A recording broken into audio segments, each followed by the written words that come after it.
Now, watch out for this grate here, because as soon as you get up to it, someone's going to reach in and say, I want a meal. You walk up to that, that's going to hurt. And it can't kill you, actually, if you walk up to it quickly enough and you stand around. But now we've got a little snoozing one down there. Kind of looks like just a black puddle, but that is actually one of them. You can see it moving around a bit. Now the thing about this one is he's got a friend over the wall, and he can very often end up calling on that friend without even thinking about it. Especially if you've just shot him in the face. Here comes friend. Hi, how you doing? Come and join the party, huh? I think you fell asleep. You had too much to drink. He just loves slurping down those bullets. So technically you can try and sneak around this guy. You can sneak around the other guy that I woke up because I didn't really care. But the thing is, he's going to be sleeping right here. Right here. Bad news. Because this is going to make some noise and he'll wake up pretty easily. So you'll be stuck right next to him if he wakes up. Not really the place you want to be, especially if you don't know you can kill these things. Because honestly, that happened to me, and I just freaked the fuck out. I was tripping. I was totally tripping. This was scaring the hell out of me. This was definitely a well-made, scary level, especially how they made Ullman explain, you can't beat them. They will kill you if you try to shoot at them or look at them. Well, you have to look at them. And I think that's one of the worst parts about it, is you have to look at them to prevent them from attacking you, which is a very big problem, because if you're trying to look at them and back up at the same time, you have no idea where you're going. Not only that, but if you stand around long enough, these guys get pissed off and then they walk up and try to kill you. Now this one right here is actually probably one of the easiest ones to sneak around. The one upstairs was pretty easy to sneak around, but yeah, you basically, anything that looks kind of different about the room, don't step on it because it'll make a noise.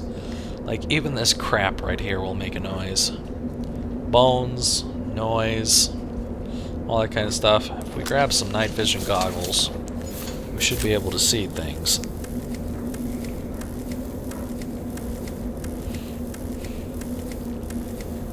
Alright, now we got that turned up. We go ahead and basically show how you get around here. So, watch out for any bones. Bones are a definite indication that there is a noisemaker. So, we'll just kind of scoot around here. Got some more bones there, and we're out of here. So, we can technically leave that guy alone and never have him do anything. We can even give him a strobe light show, and apparently he's blind as a bat because he doesn't even notice. I'm gonna go ahead and leave him alone. I don't need to waste more ammo on him. If he figures out that I'm here and jumps up here, then fine. But otherwise, I'm just gonna leave him alone. If you step on in here, you got a nice little safe. Does sound like he has woken up. But that's not a big problem because we've already cleared out everything that you can get. And the only thing you have to do is head over to this door. And he technically probably could jump up here. But once you've opened this door, you've basically triggered the final cutscene for this chapter. And there's no way that he's jumping up here to kill you. Not anymore, anyway.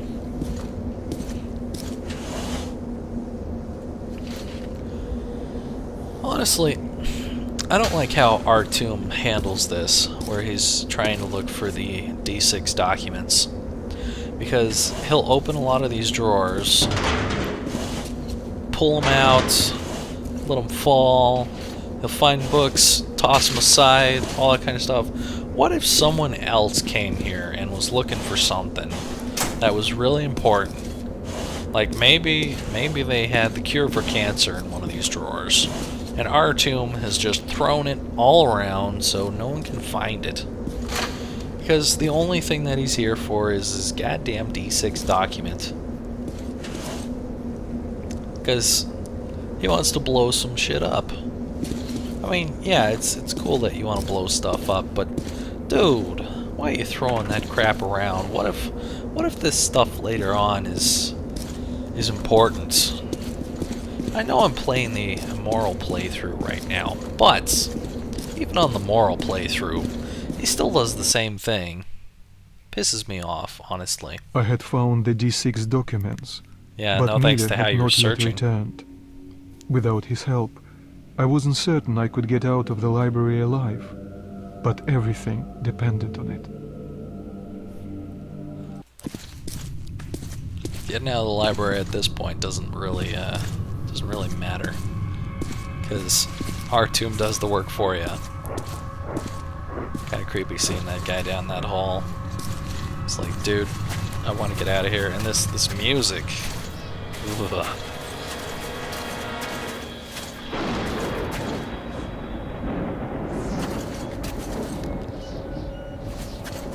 Just imagine I was clambering out of here, then I see this thing first time, and I'm thinking he's completely invulnerable. I'm gonna get smacked by a car. But I was freaked out of my mind when I saw that thing. I was like, oh my god, what am I gonna do now? I'll take you there for 50 bullets. That's Almond's nice little joke. He's gonna take the librarian somewhere. 50 bullets.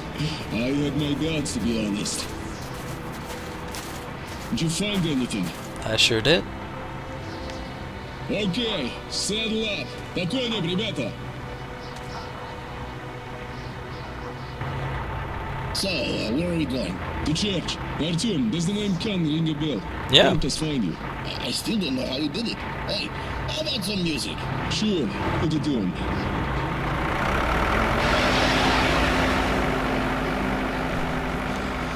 This has to be one of the most awesome songs in the entire game.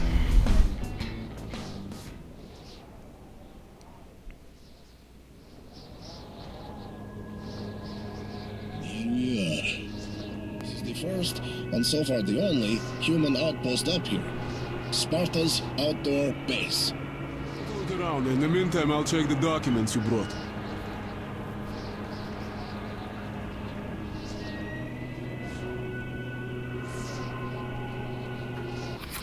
I was put in charge of radio monitoring. Our hope was to contact the government bunkers over the Urals, but Honestly sounds a bit like Steve Bloom again. Artyom, I'm Vladimir. Peek whatever you like. Vladimir, one of the coolest You can't find guys. stuff like this in the metro. Got It's the guns latest for us and military everything. equipment. Well, currently the Kalash 2012 that I've got on has a silencer on it, so I'm going to grab this Kalash, because there is no silencer on this baby. And without a silencer, it's going to be a stronger weapon that has a lot more potential to hurt things, which is important to me. But yeah, if for some reason you have not got the heavy shotgun by this point in the game, they set one out for you.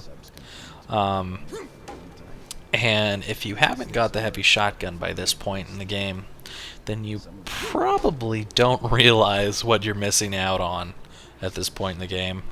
'Cause this thing is like a god weapon. It literally will take out anything. Something to remember about the grenades here, like spike grenades and regular grenades and stuff, which this is a very important point why it took me so long to get Sticks Like a Burr, which is the achievement to use these grenades and kill 15 things in one playthrough. Later on in this game, towards the ending, your grenades get taken away from you, which kind of pisses me off, really. But if you haven't used your grenades by that point in the game, you have no way of getting another sticky, which is kind of a pain in the ass, because there's a part in this game where there are a lot of creatures, and if you threw one sticky, or maybe two, into that field of creatures that I'm thinking of right now, you would probably get that achievement really quickly. But otherwise, you don't have the capability to throw any grenades there. You can get a couple grenades, but the regular grenades, not stickies. So that's a point to remember, because if you want that sticky achievement, you have got to do it before this point in the game, as far as I'm concerned. Well, technically there is a place that you could probably do it at this point, but I don't know. It might not be a viable location, because the problem with the stickies, which I believe I mentioned a long time ago, is that they stick to the monster, and if the monster's running at you, you're gonna die. I'm exercising, as you can see. Of course, we got Ullman joking over here about chopping some wood, which he actually has a good reason for chopping this wood. We'll see it soon enough.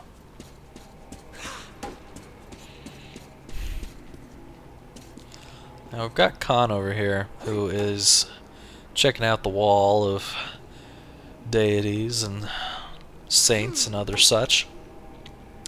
If you go talk to him, he will he'll talk about the morality of the world and give you a moral point, but we don't want that. So we're gonna go talk to Miller instead. There's not much useful in here, just hints at most. Although it does show the way to D6. Well, that's our destination then. Are you ready? I sure am. So, how are we faring? Ullman, is everything ready? The firewood's done. Vladimir, The gear's ready. you guys, Ready. saddle up then. По коням.